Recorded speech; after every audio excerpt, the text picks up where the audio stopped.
দেবদেবী ছাড়া তৃণমূল চলতে পারবে না, প্রাতঃভ্রমণে এসে যা বললেন দিলীপ ঘোষ।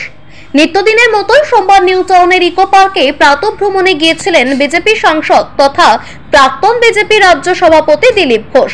সেখানেই সংবাদ মাধ্যমের মুখোমুখি হয়ে তৃণমূল কংগ্রেসের বিরুদ্ধে একের পর এক কটাক্ষ শানালেন তিনি। কখনো কথা বলেন অভিনেতা তথা তৃণমূল নেতা দেবকে নিয়ে, কখনো আবার কথা বললেন নুসরাত জাহানকে নিয়ে। এমনকি অভিনেত্রী তথা তৃণমূল নেত্রী নুসরাতকে দেবী বলে কটাক্ষ করতেও পিছু পা হলেন না দিলীপ ঘোষ। মাত্র কয়েকদিন আগেই জানা গিয়েছিল সাংসদ পদ ত্যাগ করেছেন অভিনেতা দেব, তবে দিলীপ ঘোষ কিন্তু শোনালেন অন্য কথা।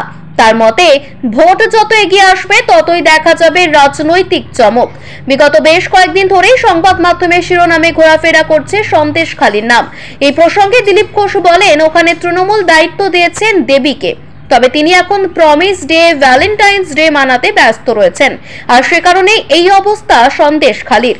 সন্দেশখালীতে গিয়েছেন রাজ্যপাল। এই প্রসঙ্গে দিলীপ ঘোষ বলেন, উনি অত্যন্ত সেন্সিটিভ মানুষ, উনি জানেন এখানে আইন শৃঙ্খলা বলতে কিছুই নেই। দিনের পর দিন আমজনতা কষ্ট পাচ্ছেন। এর আগে যখন ওখানে রাজ্যপাল গিয়েছিল তখন কালো পতাকা দেখানো হয়েছিল। সন্দেশখালীতে অন্য দলের কাউকে প্রবেশ করতে দেওয়া হচ্ছে না। অসুস্থ হয়ে হাসপাতালে চিকিৎসাধীন জনপ্রিয় অভিনেতা তথা বিজেপি নেতা মিঠুন চক্রবর্তী, অথচ তাকে একবারও দেখতে যাননি মুখ্যমন্ত্রী। এই প্রসঙ্গে দিলীপ ঘোষ বলেন, দেখতে যাওয়া তো অনেক দূরের কথা, মাননীয়া তার ছবি নন্দরে রিলিজ করতে দেন না, কারণ অবশ্য একটাই, উনি বিজেপি করেন। আমি কি বলেছি, দেব আর দেবী ছাড়া টিএমসি জিততে পারবে না। দেবকে নিয়ে চলছে, আর একজন দেবীকে খুঁজে পাওয়া যাচ্ছে না। সেখানে আগুন জ্বলছে সন্দেশখালীতে, মহিলারা অত্যাচারিত, তারা ঝাঁটা লাঠি নিয়ে রাস্তায় দাঁড়িয়ে টিএমসি নেতাদের তাড়া করছে, পুলিশকে তাড়া করছে।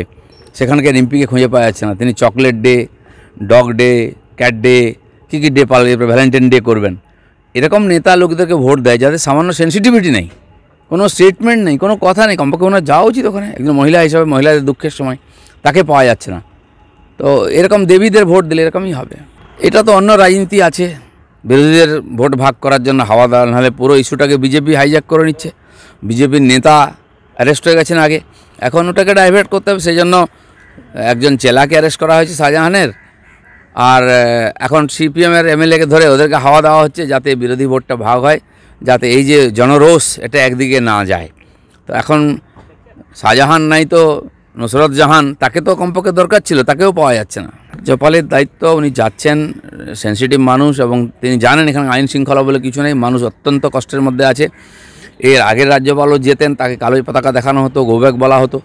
এবারের রাজ্যপালকে যা হচ্ছে, জানি না যেতে দেওয়া হবে কিনা, কালো পতাকা দেখানো হবে কিনা, অন্য কোনো রাজনৈতিক নেতাকে যেতে দেওয়া হচ্ছে না।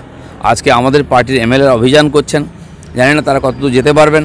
তো সরকার মরিয়া হয়ে বাঁচাবার চেষ্টা করছে, কিন্তু একটা সন্দেশখালী বন্ধ করে দিলে হবে না। তো এখানে পাড়ায় পাড়ায় সন্দেশখালী, জেলায় জেলায় সন্দেশখালী।